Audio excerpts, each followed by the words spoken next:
T V Prasad, തെരഞ്ഞെടുപ്പ് machinery സജ്ജമാവുന്നു. തെരഞ്ഞെടുപ്പ് commission 21-ാം തീയതി കേരളത്തിലേക്ക് വരുന്നു. ഫെബ്രുവരി അവസാനമോ മാർച്ച് ആദ്യവാരമോ തെരഞ്ഞെടുപ്പിന്റെ പ്രഖ്യാപനം. വിഷുവിന് തൊട്ടു മുമ്പോ അതല്ലെങ്കിൽ വിഷുവിന് ശേഷമോ ആയിരിക്കും തെരഞ്ഞെടുപ്പ് എന്നുള്ള ഒരു സൂചന കൂടി ഈ ഘട്ടത്തിൽ വരുന്നുണ്ട്. എന്താണ് കൂടുതൽ വിവരങ്ങൾ? മുന്നണി സജീവമായോ? അരുൺ, LDF-നും UDF-നും NDA-ക്കും ജീവൻ മരണ പോരാട്ടമാണ് ഇത്തവണത്തെ നിയമസഭാ തെരഞ്ഞെടുപ്പെന്ന് എല്ലാവർക്കും അറിയാം. LDF-നെ സംബന്ധിച്ചിടത്തോളം മൂന്നാം ഭരണത്തിന് വേണ്ടിയുള്ള വലിയ പരിശ്രമങ്ങളാണ് എല്ലാ ഭാഗത്തു നിന്നും LDF നടത്തുന്നത്.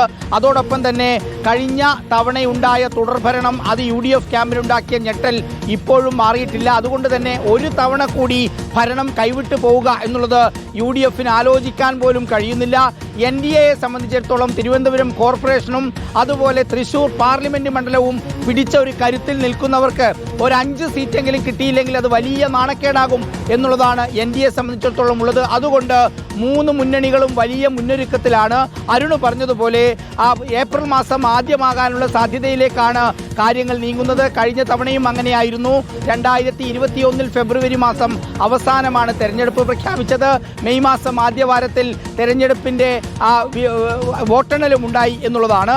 ഇത്തവണയും ഏതാണ്ട് അതിനോട് അടുപ്പിച്ച് തന്നെയാണ് കാര്യങ്ങൾ നടക്കുക എന്നുള്ളതാണ് മനസ്സിലാക്കുന്നത്. പക്ഷേ സംസ്ഥാനത്ത് മുന്നണികൾ ഇതൊന്നും നോക്കുന്നില്ല എന്നുള്ളതാണ്. കൃത്യമായ മുന്നൊരുക്കങ്ങൾ അവർ തുടങ്ങിക്കഴിഞ്ഞു.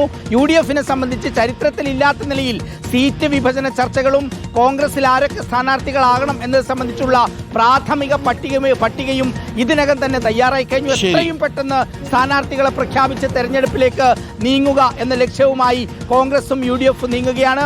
ചുരുക്കത്തിൽ മുന്നണികളെല്ലാം വലിയ മുന്നൊരുക്കത്തിൽ തന്നെയാണ് അരുൺ കേരളത്തിൽ.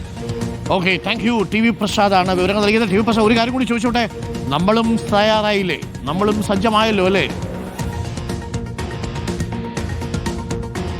ഉറപ്പായും അരുൺ, ഉറപ്പായും നേരത്തെ തന്നെ തയ്യാറായി കഴിഞ്ഞു. അതിൻ്റെ വീറും വാശിയും ഇപ്പോൾ തന്നെ വന്നു കഴിഞ്ഞു. തെരഞ്ഞെടുപ്പിൻ്റെ ഭാഗമായി 140 മണ്ഡലങ്ങളിലും വളരെ സജീവമായ റിപ്പോർട്ടറിൻ്റെ വാർത്താ സംഘമുണ്ട്. ഓരോ ചലനങ്ങളും പ്രേക്ഷകരിലേക്ക് എത്തിക്കാൻ നമ്മൾ തയ്യാറാണ്. എല്ലാ കാര്യങ്ങളും ഒരൊറ്റ നോട്ടത്തിൽ എല്ലാ നിമിഷവും നമ്മുടെ സ്ക്രീനിൽ കാണാൻ വരും. മാത്രമല്ല ടി വി പ്രസാദ്, നമ്മുടെ നാട്ടിലൊക്കെ പൂരം വരുമ്പോഴേ, നമ്മുടെ അമ്പലത്തിലൊക്കെ ഉത്സവം വരുന്ന സമയത്ത് നമ്മൾ ഈ നാട്ടിലെ ഈ കമ്മിറ്റി അംഗങ്ങളൊക്കെ ആയിട്ട് അത് നടത്താൻ വേണ്ടിയിട്ടൊരു ആവേശം ഉണ്ടാവുമല്ലോ ഉത്സവം വരുന്നതിന് ഒരാഴ്ച മുമ്പ് തന്നെ. അപ്പോൾ അതേപോലെ ഒരു തയ്യാറെടുപ്പിലാണ് നമ്മളെല്ലാവരും. നമ്മളെ സംബന്ധിച്ചൊരു വലിയ പൂരമാണ്. നമ്മൾ ആ രീതിയിൽ തന്നെ നമ്മളതിനെ കവർ ചെയ്യാൻ ഉദ്ദേശിക്കുന്നു. ഏറ്റവും സമഗ്രമായ കവറേജാണ് നമ്മൾ കൊണ്ടുവരാൻ പോകുന്നത്. ഇന്ന് തിരഞ്ഞെടുപ്പ് കമ്മീഷൻ വരുന്നു എന്നത് മുതൽ, ഈ ദിവസം മുതൽ റിപ്പോർട്ടർ തെരഞ്ഞെടുപ്പുമായി ബന്ധപ്പെട്ട വിവരങ്ങൾ ആദ്യം പ്രേക്ഷകരിലേക്ക് എത്തിക്കുകയാണ് അല്ലേ റോഷി?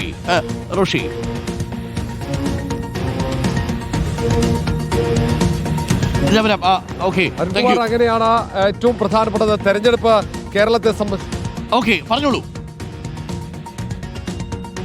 വലിയ ഒരു ഉത്സവമായി മാറുന്ന ഒരു സാഹചര്യം, വലിയ പ്രതീക്ഷയാണ് എല്ലാ മുന്നണികൾക്കും ഈ തവണ പ്രതീക്ഷയുണ്ട്.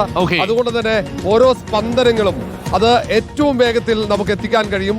അതിന് എല്ലാവരും ഒരുങ്ങി. അതിന്റെ ഒരു ആവേശം കൂടിയുണ്ട് തെരഞ്ഞെടുപ്പിന്. കാരണം ഈ തവണ എന്തെന്നില്ലാത്ത രീതിയിൽ വളരെ നേരത്തെ തന്നെ എല്ലാ രാഷ്ട്രീയ പാർട്ടികളും തെരഞ്ഞെടുപ്പിന് തയ്യാറെടുത്തിരുന്നു എന്നതാണ് യാഥാർത്ഥ്യം. അതൊരു പക്ഷേ ഈ SIR-ന്റെ നടപടിക്രമങ്ങളൊക്കെ ഉള്ളത് കൊണ്ടാകാം. തദ്ദേശ തെരഞ്ഞെടുപ്പിന് പിന്നാലെ തന്നെ നിയമസഭാ തെരഞ്ഞെടുപ്പിന്റെ ഒരുക്കങ്ങൾ എല്ലാവരും തുടങ്ങി. സ്ഥാനാർത്ഥി നിർണയത്തിന്റെ ഒക്കെ തിരക്കിലേക്ക് കടക്കുകയാണ് എല്ലാ മുന്നണികളും. Arunkumar. Okay, thank you Roshi, thank you T V Prasad.